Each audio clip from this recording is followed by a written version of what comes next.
Bobcats, welcome back from Thanksgiving break. Hope everybody had lots of turkey, lots of stuffing, and lots of time spent with friends and family. Today I'm going to be talking about respect a little bit more, but specifically what respecting yourself looks like. So many times when we talk about respect, I think we talk about showing respect to other people, and one very major component we miss of it is showing respect to yourself. So let's get started with that today. Let's make this a great 4 weeks before Christmas break. Chunk it up, make it a great week, 1 week at a time. Make it a great week, Bobcats. All right, Bob, lesson number 9, what respecting yourself looks like.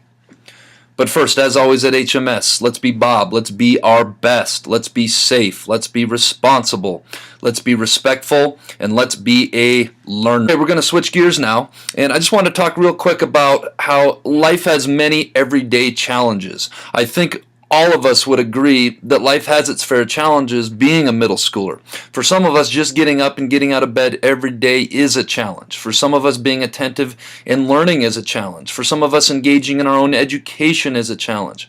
For some of us, making and keeping friendships is a challenge. For some of us, feeling accepted by others is a challenge. For some of us, dealing with our changing bodies is a challenge. For all of us, we have challenges that aren't even listed here that I probably missed. And the reason that I talk about challenges is because there are a lot of challenges out there in middle school, and when you become a high schooler or an adult, life is filled with challenges. That's probably a given, is that you're always going to have challenges. And so if we don't respect ourselves, these challenges can really take us over.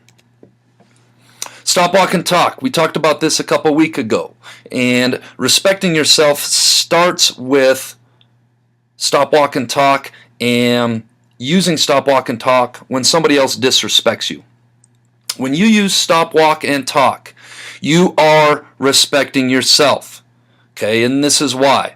When somebody is disrespectful to you or somebody exhibits a behavior that isn't congruent with how you would like to be treated, and you use stop, walk, and talk, and you stand up for yourself, you are sending a clear message to others that I respect myself enough to not let someone else put me down. I realize that I have value. I'm not your punching bag that will just sit back and absorb cheap shots.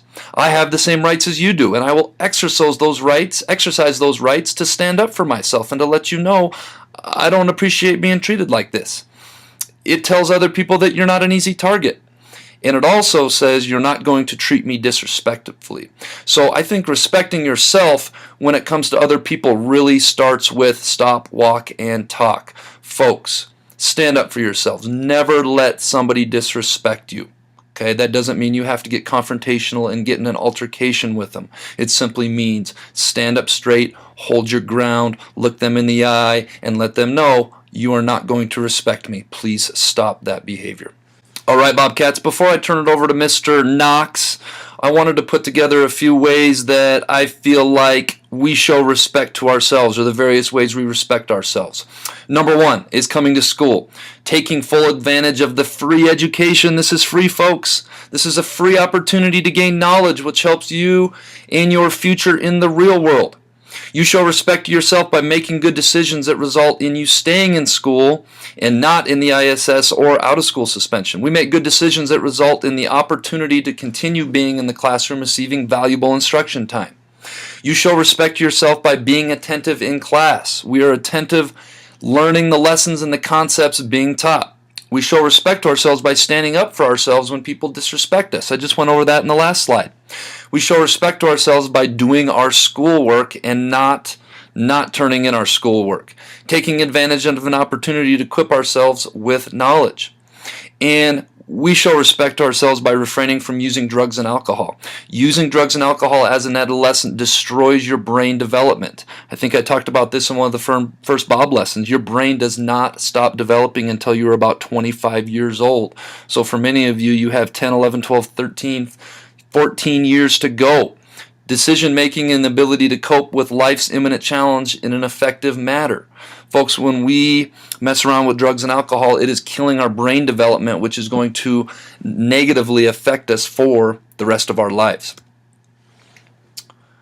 So I'm about to turn it over to Mr. Knox, and the first video he had was you respect yourself when you Do your best and don't give up. Trying hard at whatever you do or things that you've never done before. Respecting yourself takes practice. Be comfortable in the skin you're in.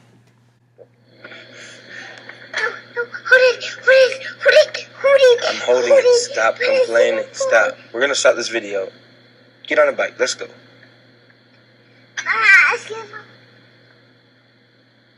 Pedal.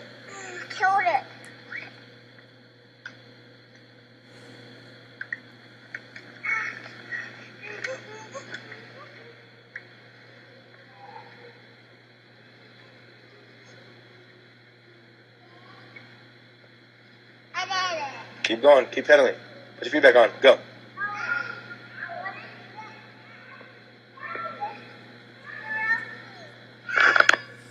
Wow, that was a really cool video.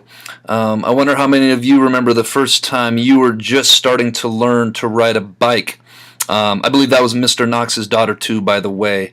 If you think about it, if you didn't respect yourself enough to push yourself, to push your limits, to grow and evolve as a person, we never get to where we need to be as human beings. So I really liked that video. I thought that one was awesome.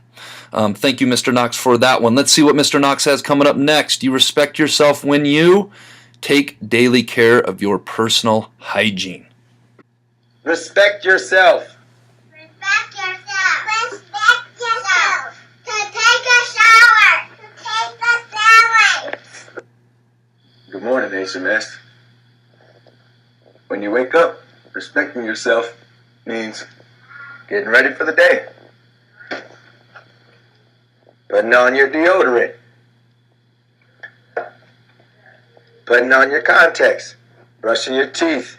Putting on some lotion on your hands. Washing your face. Then, you make sure you eat a nutritious breakfast. Oatmeal. Almonds. Coconut.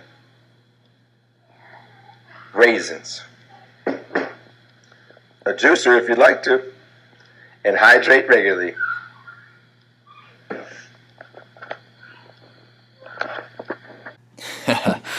Mr. Knox, you cracked me up. But it is very true, folks, especially now that we are in middle school. Taking care of our personal hygiene is such a big deal. If we don't feel our best, we can't be our best. Eating a good breakfast every morning, making sure we're eating lunch, putting nutrition into our bodies. Respecting ourselves means we take care of these little things to give ourselves the opportunity to be our best every day. Be our best, Bob. There it is. I didn't even plan that out. It just comes out because it's such a real thing. Let's see what Mr. Knox has next. Mr. Knox says you respect yourself when you stay physically active. Okay, and I'm actually going to do a little disclaimer here. This video that you are about to watch with myself in it and some of the 8th graders may or may not have been edited for special effect. That's all I'm going to say. I'm not trying to take Trey's thunder away. Here we go. All right, after a 1-week hiatus, we are back with Jellybean Question of the Week winners. Last week's winners were Caitlin Rooch, Sephra Daniels, Robert Birmingham, Hayden Mason, Isabella Abbott. You 5 come see me after school for some jelly beans. This week's Jellybean Question of the Week is, what goes in the empty space? Hint, it's not 6. I'll give you one more hint. Ask someone who is 16 years or older. They may know. All right, folks, 4 weeks until Christmas break. Let's make it the 4 best weeks of your young middle school careers yet. Let's make it a great week at the Helena Middle School.